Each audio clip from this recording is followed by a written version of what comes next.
Hi, little Isaac.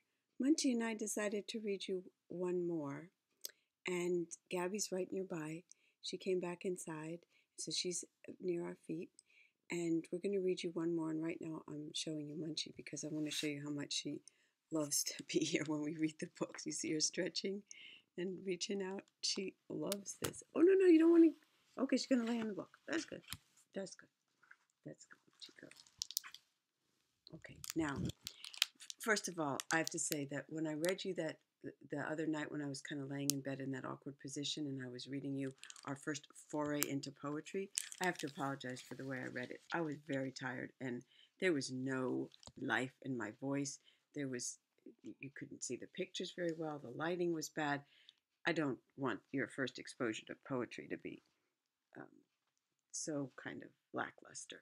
So we're going to be doing more of it, but just so you know, um, poetry can be as beautiful as that face. That face! That face! There's a girl.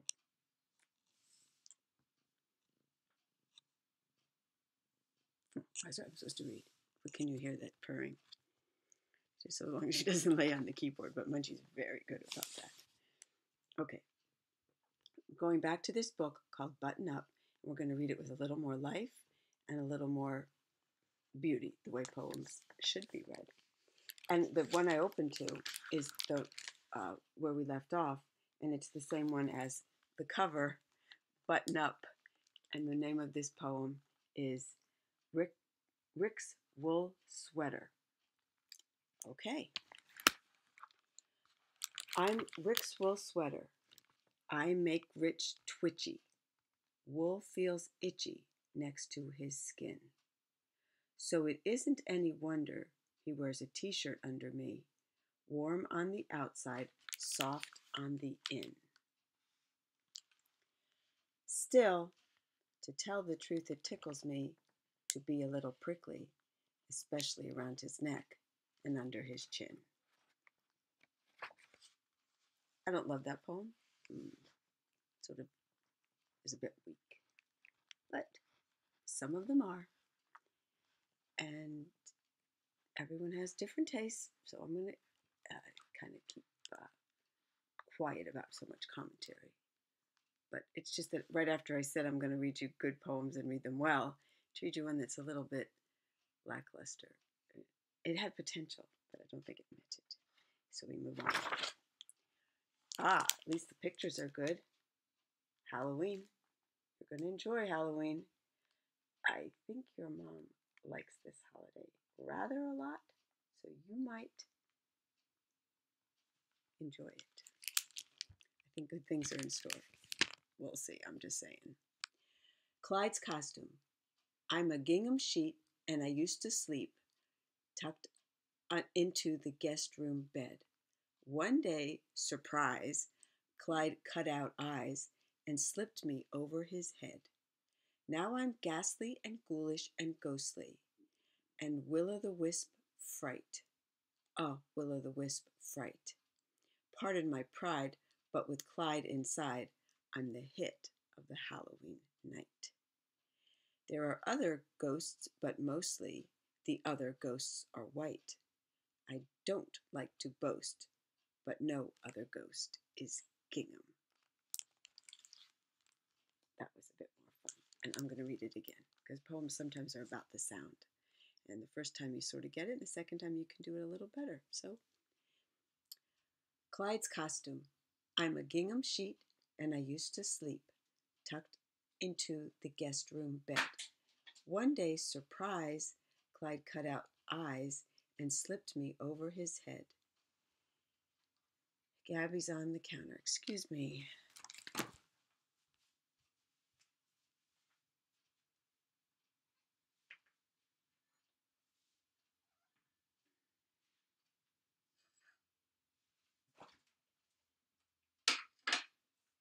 That's really all there is, sweetie pie. And I promise you I'm not buying that one again to have twice the amount and twice the asking. Guess it was a big hit. Now I'm ghastly and ghoulish and ghostly, a will-o'-the-wisp fright. Pardon my pride, but with Clyde inside, I'm the hit of Halloween night. There are other ghosts, but mostly the other ghosts are white. I don't like to boast, but no other ghost is gingham. Hand-me-down sweatshirt. I'm a hand-me-down sweatshirt with zipper and hood. I'm everyone's favorite and still looking good. I've been lost and recovered, been torn and been sewn, been dribbled on, tumbled in, rained on, and blown. I started out Wendell's, was passed down to May. She passed me to Carly. I'm Andrews today. So zip up my zipper and pull up my hood. I'm a friend of the family and still looking good. I like that one and the drawings.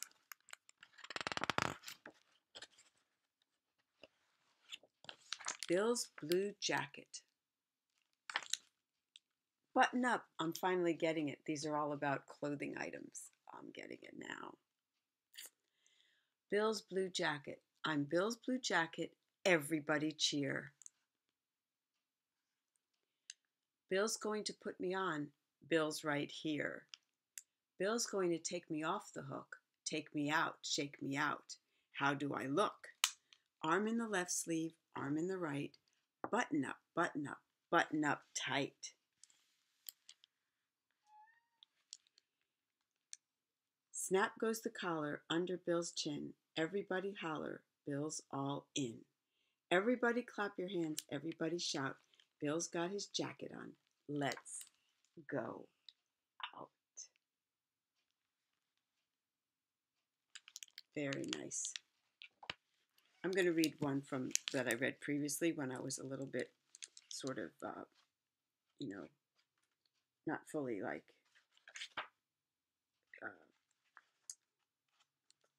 into it, so to speak.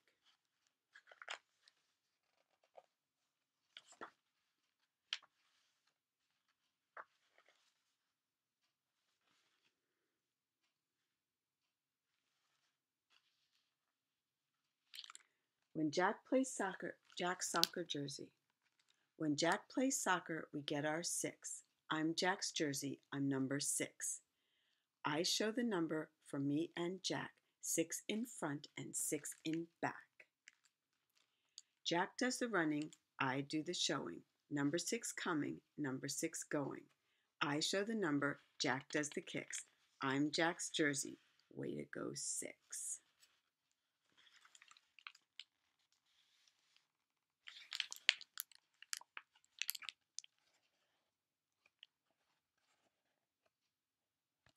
Okay, now I have another poem book here, and I want to read you just one poem from another kind of poetry book, because each one writes different. Each author does the poems. Sometimes you'll get a book that's a collection, but each author does the poems, and in these, it's by one author. So they're a certain kind, and so when you switch books, you get different kinds. I'm plugging in the computer, and so that we could finish 1 or 2 more poems without losing power. And meanwhile, Munchie will keep you company. How do I get Munchie's face in it? Ah, there we go. You've got to see that face. And the Gabby face. She's right next to me, wishing that there would be more food coming from the sky, because that was a very good new kind. This one is called Pigmares. Porcine Poems of the Silver Screen by Doug Cushman. What this book is they do poems with pig sort of in the role of some famous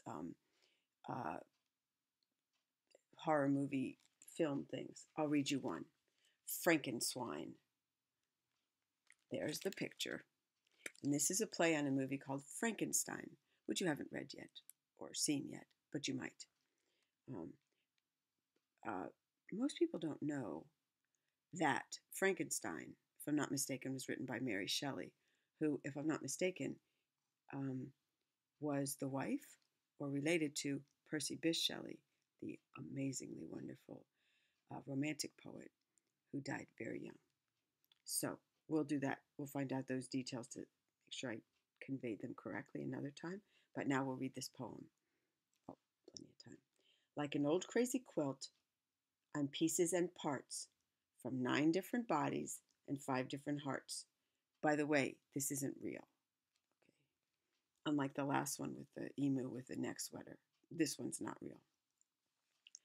My brain is a poet's, my snout's from a thief. My hooves all belong to the old fire chief. I'm slogging through swamps and mist-covered bogs, hunted by farmers with torches and dogs. Through mountains and towns, over oceans and snow, I've ended up here on this Arctic ice floe. So I sit here alone at the world's frozen end, just looking for someone whom I can call friend. That's a bit of a tough life.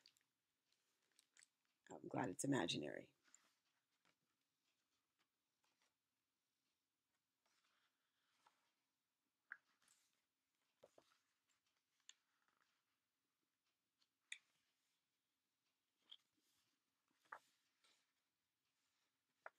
The Werehog.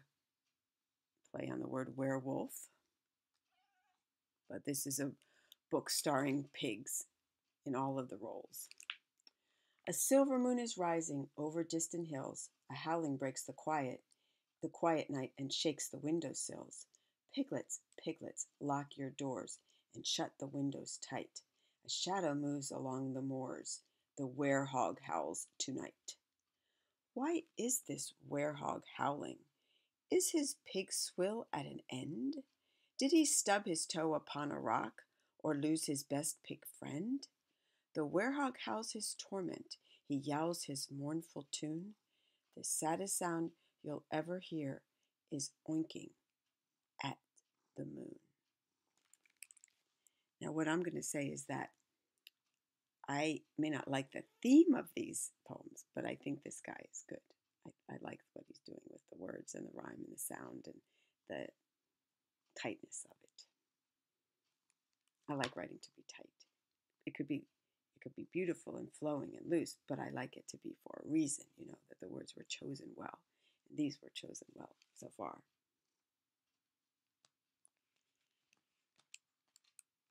Gabby's clawing me again.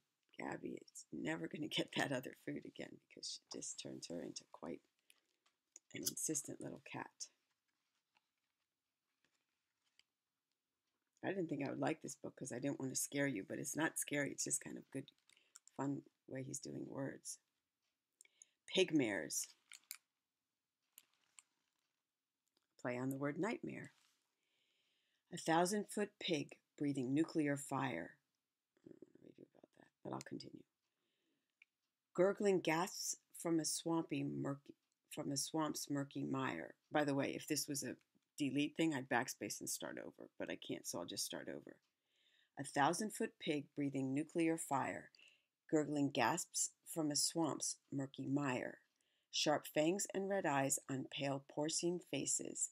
Dead zombies crawl out from foul-smelling places. Vampire pigs fly from castles at night. Their silver wings glow in the ghostly moonlight. An ice-covered monster crawls out of a cave, a creature made whole out of parts from a grave. A mummified swine puts a curse on my head. I should never watch monster movies on film before bed. Amen to that. So that's a preview of the poems inside this book. Well, I hope you have a wonderful day, my little guy, and we'll be reading more soon. Okay, bye-bye, sweetie pie. I love you so much. You know what? I just saw him the other... Wait a minute. Here he is. We didn't see him in a very long time. We didn't. Grenouille. Grenouille. Grenouille.